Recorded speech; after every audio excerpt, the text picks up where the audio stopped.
नवीन recipe पाहण्यासाठी like करा, subscribe करा आणि ही घंटी वाजवा। नमस्ते, मैं तुम्हाला झटपट एक भाजी बनवून दाखवते। भरपूर पाऊस पडतोय बाहेर आणि बाहेर जायला सुद्धा देत नाही पाऊस। एवढा पाऊस पडतोय की बाहेर जायला मन नाही लागत आहे। आता भाजी काय करायची? जेवण बनवायचं आहे, भात भाकरी झाले आपल्याला। आता भाजी काय बनवायची तर हा प्रश्न पडलाय।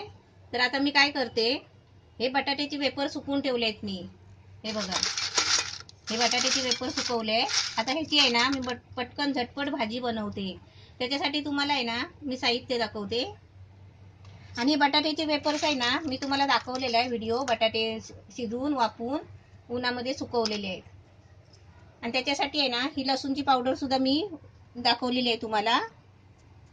हे मी छोट्या बरणीत भरून ठेवलेली आहे थोडीशी। आता याच्यासाठी आहे ना हे तेल आहे, हा एक कांदा घेतलाय कापून, थोडीशी हळद घ्यायची आहे, थोडीशी मिरची मसाला घ्यायचा आहे, थोडीशी कोथिंबीर आहे। आता पावसामध्ये आहे ना कोथिंबीर भेटत नाही, म्हणजे समजा भेटली नाही भेटली तरी आपण टाकली नाही टाकली तरी काय फरक नाही पडत। पण थोडासा हिंग टाकायचा, अर्धा चमचा लसूणची पावडर टाकायची, चवीपुरतं मीठ टाकायचं।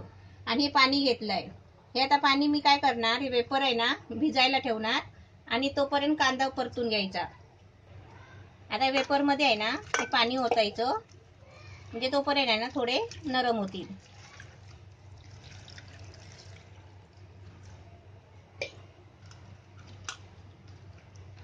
हे आता भिजेपर्यंत आहे ना आपण कांदा फ्राय करून घेऊया। गॅस पेटवलाय, तवा ठेवलाय। आता त्याच्यामध्ये आहे ना तेल टाकते आणि त्याच्यामध्ये आहे ना कांदा टाकायचा आहे। तेल टाकलाय, आता कांदा पण टाकलाय बघा। हा कांदा आहे ना थोडा परतून घ्यायचा आहे, जास्त नाही। कांदा थोडाच फ्राय केलाय।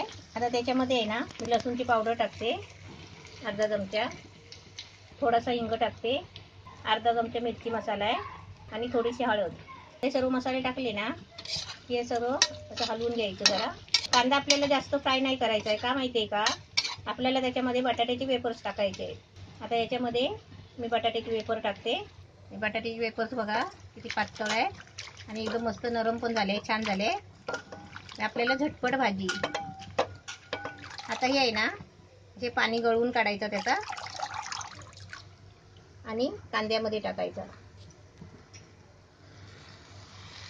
आता याच्यामध्ये आहे ना थोडं चवीपुरतं मीठ टाकायचं, चवीपुरतं मीठ टाकायचं आणि हे चांगलं आहे ना हलवून घ्यायचं। आणि तुम्ही आहे ना आता समजा आता तुम्ही आता माझी आता डिश बघितली आहे ना, तर तुम्ही पुढच्या वर्षी आहे ना चांगली 2-3 किलो बटाटे आहे ना सुकवून असे चांगले वेपर्स बनवून ठेवा। म्हणजे आपण तळून नाही खाल्लं ना तरी पण अशी भाजी बनवून तुम्ही करू शकता। आता याच्यावरती आहे ना मी थोडं झाकण ठेवते। आपण झाकण काढून बघूया, मस्त वाफ लागली आहे छान। त्याच्यामध्ये पाणी अजिबात नाही टाकायचं, फक्त आपण आहे ना धुवून टाकायचे तेवढे। धुवायचे पण कशाला, जरा नरम व्हायला पाहिजे ह्याच्यासाठी धुवायचे। आपण जेवण बनवायला लागलात ना आणि काय करायचं सुचत नसेल ना तर पटकन माझा व्हिडिओ खोलायचा शुभांगी खीर आणि साधे आणि सोपे रेसिपी बघायचे, पटापट जेवण बनवायचं। आणि पुढच्या वर्षी आहे ना तुम्ही बटाटे सुकवायला विसरू नका। अजून थोडी आहे ना थोडी लाल व्हायला देते, कारण का आपण बटाटा फ्राय करतो ना तशा प्रकारे भाजी छान लागते।